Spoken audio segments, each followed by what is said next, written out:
திருச்செந்தூர் சுப்பிரமணிய சுவாமி கோவிலில் கோடை விடுமுறையை முன்னிட்டு குவிந்த பக்தர்கள் சுமார் 4 மணி நேரம் வரிசையில் காத்திருந்து சுவாமி தரிசனம் செய்தனர்.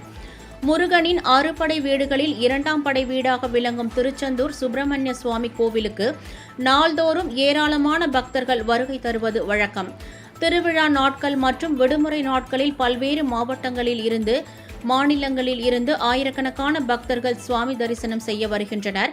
இந்த நிலையில் இன்று விடுமுறை நாள் என்பதாலும் கோடை விடுமுறையொட்டி பல்வேறு பகுதிகளில் இருந்து அதிகாலை முதலே ஏராளமான பக்தர்கள் சுவாமி தரிசனம் செய்ய வருகை தந்தனர். கோவில் முன்புள்ள கடலில் புனித நீராடிய பக்தர்கள் பின்னர் நாழி கிணற்றில் குளித்துவிட்டு குடும்பத்துடன் 4 மணி நேரம் நீண்ட வரிசையில் காத்திருந்து சுவாமி தரிசனம் செய்தனர்.